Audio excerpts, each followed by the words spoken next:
Bonsoir à tous, Cholet éliminé de l'Eurocoupe de basket. Nous reviendrons évidemment sur ce match perdu hier soir par les Choletais face aux Russes du Spartak Moscou. Dans le journal également la visite d'une entreprise choletaise, AR Carton au Cormier, qui fabrique des emballages pour tous les McDo de France. Et puis à quelques jours de Noël, quelques idées de cadeaux ce soir. Et pour ce faire, nous nous sommes rendus au passage culturel à Cholet. Votre météo pour la journée de demain vendredi. Oubliez les pluies verglaçantes du tout début de matinée. Le Redoux va se confirmer demain sur le Maine-et-Loire et dans le Choletais, avec des températures dépassant les 10 degrés en matinée. Par contre, beaucoup de nuages et pouvant donner des averses à tout moment toute la journée. Comme chaque soir, vos prévisions météo complètes, ce sera avec Guillaume Woznicka juste après le journal. Ils ont eu leur chance et ils l'ont laissé passer. Cholet Basket est donc éliminé de l'Eurocoupe. Les hommes de Jean-Manuel Souza ont été battus hier soir à la Mairie par le Spartak Moscou. Les Russes se sont imposés 76-68. Les Choletais trop inconstants sur leur parquet pour tenter de l'emporter sur une équipe qui n'aura pas perdu la moindre rencontre depuis le début de la compétition. Couplé à la victoire des Allemands de Ulm à Zagreb, c'en est donc terminé pour CB en Coupe d'Europe cette saison. Retour en images sur la rencontre d'hier soir avec Frédéric Lamy. Le 12-12-12 ne leur a pas porté chance, ils avaient pourtant leur destin entre leurs mains, mais les Choletais l'ont gâché mercredi soir sur leur parquet. La qualification s'envole aux portes du top 16, alors que l'équipe avait réussi ces dernières semaines à renverser le classement du groupe G et à s'imposer comme un outsider de marque. La déception est d'autant plus grande que les protégés de Jean-Manuel Souza ont mené de 10 points lors du troisième quart. Mais les Russes n'étaient décidément pas venus faire du tourisme dans les Mauges, pour ceux qui en doutaient.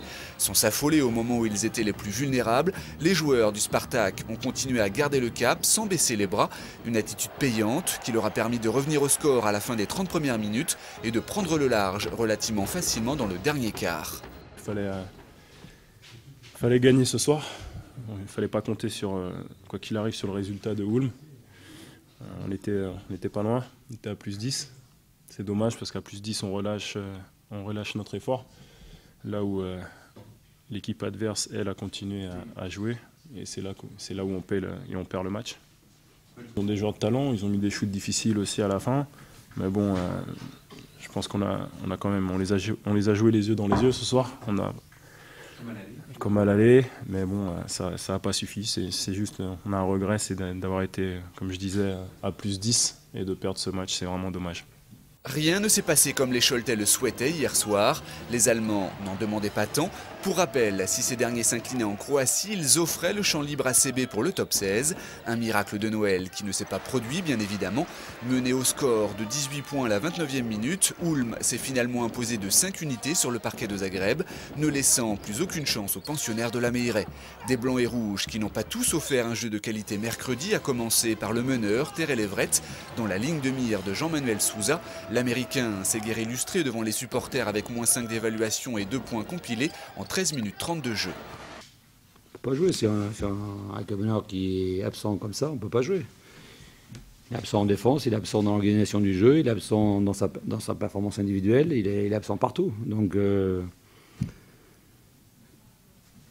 en face, on voit Zach White qui finit à 27 d'évaluation, on voit Beverly qui finit à 17. Il y a un problème. Je n'ai pas vu beaucoup de joueurs qui étaient prêts à faire un match d'Eurocoupe et un match couperé. Je n'en ai pas vu beaucoup, donc on a l'impression qu'on faisait un match amical, qu'on voyait jouer certains. CB aura donc bouclé cette campagne européenne comme elle l'avait ouverte, de manière décevante. Une mauvaise nouvelle à laquelle il faut ajouter la blessure à la cheville de son jeune intérieur, Rudy Gobert, sorti à la 14e minute. Une mauvaise passe dont CB doit se sortir très vite avec le déplacement à Limoges samedi soir pour le compte de la 11e journée de championnat. Et à l'issue de cette 6e journée de cette poule G, Saint-Pétersbourg et Ulm sont donc qualifiés pour le prochain tour.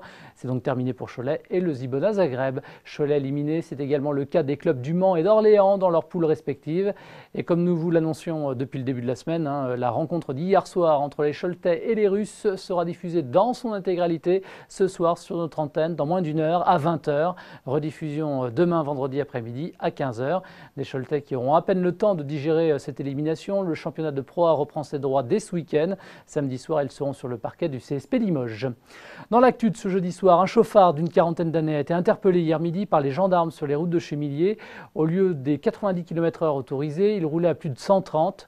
L'homme conduisait sans permis, lui avait été confisqué suite à une condamnation en juillet dernier à 6 mois de prison ferme. L'individu avait été remis en liberté surveillée. Il était assigné à résidence avec un bracelet électronique avec des autorisations de sortie. Un accident du travail au Cormier, un électricien d'une vingtaine d'années s'est électrocuté alors qu'il travaillait sur une armoire électrique. Le jeune homme a reçu une décharge de 400 volts. Appelé sur place, les sapeurs-pompiers ont pris en charge l'électricien. Il a été évacué vers le centre hospitalier de Cholet.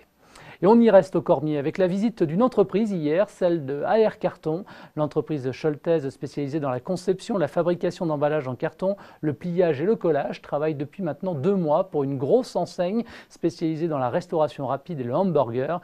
Une visite des locaux était organisée hier, nous étions de la visite également et comme menu best-of, le reportage de Nicolas Pinault. Attention, très gros client. Hier matin, la société AR Carton, Cartonnage de France, recevait ses tout nouveaux partenaires Nestlé et McDonald's, deux géants mondiaux de l'alimentation qui ont décidé de faire confiance aux entreprises choltaises. McDo est une entreprise globale mais qui travaille localement, les restaurants sont près de chez vous et donc pourquoi on ne prendrait pas un fournisseur de packaging qui est compétitif, qui investit et qui est dans la région choltaise. Situé ZAC du Cormier à Cholet, AR Carton fournit des emballages pour 1200 McDonald's dans l'Hexagone. Il ne s'agit pas d'un monopole français puisque l'entreprise choltaise ne fournit que les packaging des salades et de la gamme royale des sandwichs, mais cela suffira à doper son chiffre d'affaires. 20% de croissance en 2 ans, comme j'ai eu l'occasion de l'annoncer ce matin en réunion. Une entreprise qui embauche en croissance, donc par les temps qui courent, je dirais que c'est très positif. En chiffres, l'arrivée des 2 mastodontes dans la clientèle d'AR Carton, c'est un chiffre d'affaires qui passe de 49 à 59 millions d'euros, plus 20% donc à l'horizon 2014. Et c'est aussi un beau pied de nez à la morosité avec 6 créations de postes à venir. Dans la région à Cholet, il y a des entreprises qui performent, on n'en parle pas assez. Aujourd'hui, j'entends les médias qui satisfont beaucoup des entreprises qui ne licencient pas. Je pense qu'on ne peut pas s'en satisfaire. On peut se satisfaire d'embaucher, voilà ma philosophie, mais... Donc aujourd'hui, c'est notre cas et j'en suis particulièrement fier. Et j'ai avec moi les 200 salariés de l'entreprise qui travaillent jour et nuit, matin et soir, 365 jours par an. Un mot d'ordre est à l'origine de ce partenariat, sécurité alimentaire. Les packaging sont en contact direct avec les aliments, d'où des mesures drastiques imposées à tous les employés comme aux visiteurs dès qu'ils pénètrent sur le site. De l'emballage, du packaging, pardon, on est capable d'en trouver partout. Des gens qui savent imprimer, découper, coller. Je crois qu'il y a 1600 imprimeurs en France. Donc aujourd'hui, il faut qu'on travaille sur le service, sur l'innovation, sur la supply chain, sur la gestion de la ressource, de la sécurité alimentaire. Aujourd'hui, c'est un équipement spécifique, ce sont des charlottes, c'est le lavage de mains. Dans le métier de l'imprimerie, ce ne sont pas des choses qui sont acquises. Il a fallu y travailler depuis déjà quelques années et j'ai envie de dire heureusement que nous l'avons fait parce que ça nous permet de faire de la croissance. Sans cela, je pense que nous ne serions plus là. La sécurité alimentaire, c'est la marque de fabrique McDo, ou tout du moins ce pourquoi l'enseigne se bat. Souvent montrée du doigt, la marque au burger prend donc les devants dans ce domaine. On n'attend pas les réglementations pour se mettre des contraintes plus contraignantes que les réglementations. Donc la partie contact alimentaire sur le packaging, la partie traçabilité sur les steaks hachés. Je pense qu'on a, par le passé, fait la preuve de la sécurité alimentaire maîtrisée pour nos consommateurs.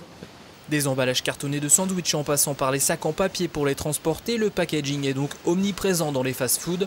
Une somme importante y est consacrée chaque année, même si pour une telle firme, cela s'apparente à une goutte d'eau.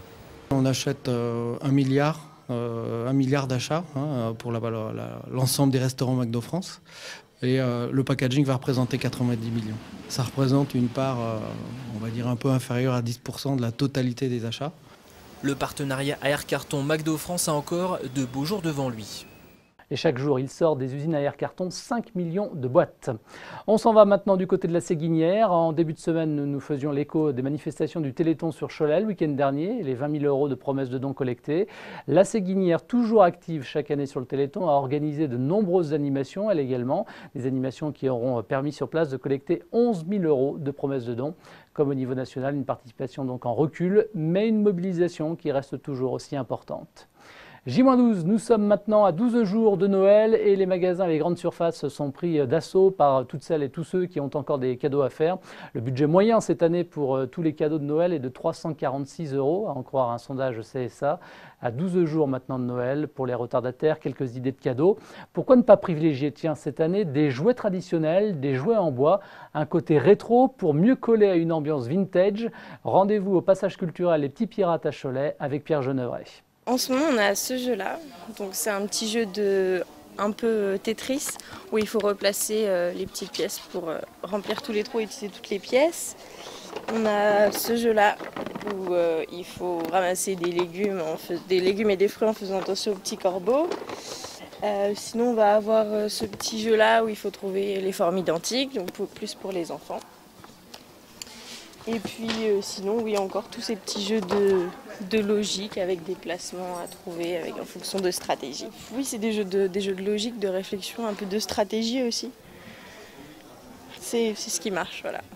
Voilà quelques-unes des grandes tendances pour ce Noël 2012. Alors vous l'aurez sans doute remarqué, dans ce petit florilège, pas de jouets électroniques très compliqués, car cette année c'est le jouet ancien qui fait son grand retour. Qu'il soit en bois, en métal ou encore en tissu, les jouets qui ont amusé les générations précédentes pourraient bien avoir une place de choix au pied du sapin. Il y a un peu de nostalgie, quoi. Comme là, on voit tous les gens, quand on passe dans le magasin, maintenant on voit les voitures en métal qu'on fait. Bon, c'est vachement rétro, mais les gens, j'avais ça quand j'étais petit, ainsi de suite. Il y a la nostalgie. Obligatoirement, les gens se font plaisir aussi. Ça veut dire, c'est pas un achat d'un cadeau que pour l'enfant. En même temps, les gens, quand ils viennent là, ils se font plaisir à regarder. Et c'est ce qu'on voulait surtout, quoi. L'avenir serait donc aux jouets qui font à la fois plaisir aux parents et aux enfants. Il est vrai qu'en voyant ces superbes jouets en bois ou encore ces cabriolets rutilants, certains parents ont beaucoup de mal à retenir leur achat compulsif. C'est aussi esthétique comme voiture, comme style aussi rétro. Voilà. Donc ça peut être un jeu à la fois pour l'enfant avec lequel il va jouer et en même temps qu'il gardera en décoration. D'ailleurs, il est intéressant de constater qu'à Noël, les consommateurs ont des comportements de plus en plus responsables. Certains parents demandent même d'où viennent les jouets, comment ont-ils été fabriqués, comme si cette fête religieuse était devenue synonyme de développement durable. Un enjeu majeur qu'ont bien compris les vendeurs de jouets qui font de plus en plus attention au travail des petits fabricants locaux, histoire de favoriser les circuits courts et pourquoi pas d'influencer les prochaines créations dans ce domaine. L'oiseau bateau, moi je suis fan de ce qu'ils font, c'est des choses en métal, il fait du tissu, il fait du métal, il fait des lampes un petit peu vraiment originales et c'est quelqu'un, là il est venu il y a 10 jours, on était ensemble au magasin avant l'ouverture et on est parti sur un projet, je lui ai dit tiens ce serait intéressant que tu fasses un porte-manteau. Bon, et il a l'écoute, quoi. Donc c'est intéressant parce qu'après, peut-être ça ne se fera pas comme ça. C'est bon, j'ai dit ce que je pensais par rapport aux gens, ce qu'ils demandent. Et lui, il a l'écoute et il progresse à chaque fois, quoi. Donc c'est vraiment génial, quoi. Même la fête de Noël semblerait, elle aussi, avoir succombé à la mode du vintage. En tout cas, certaines grandes marques de jouets ont déjà flairé le bon coup en proposant des rééditions de leurs plus grands succès des années 70 et 80. Et à propos de Noël, sachez que la communauté Emmaüs de Cholet poursuit sa vente de Noël jusqu'à la fin de la semaine prochaine. L'occasion d'acheter à moindre coût des décorations de Noël et d'aider la communauté. De la communauté Emmaüs, nous en reparlerons ce soir avec l'un des responsables, Jean Caricchesi. Avec lui, nous reviendrons sur les activités de la communauté et des compagnons. Rendez-vous avec l'invité du jour à 23 h, rediffusion régulièrement demain vendredi dans la journée. Et pour refermer ce journal, une soirée samedi soir au Jardin de Verre, le concert de Hall de Laf, musicien, chanteur, compositeur et humoriste, après ses aventures avec les Fatal Picard et Monsieur D. Et bien, il est de retour avec un album, Le Monde est beau, où il dénonce avec ironie la société actuelle et met en scène Monsieur Tout le Monde. Concert à 20 h 30 au Jardin de Verre ce samedi soir, l'entrée 14,50 € pour en savoir plus, jardindevers.fr. C'est la fin de ce journal, merci de votre attention. Demain soir à 19 h, Frédéric Lamy, je vous retrouve ce week-end avec l'hebdo de la semaine. À 20 h, tout à l'heure, donc, la diffusion de l'intégralité du match de basket entre Cholet et le Spartak Moscou, 6e et dernière journée de la poule G de l'Eurocoupe. Très bonne soirée sur TLC et à très vite.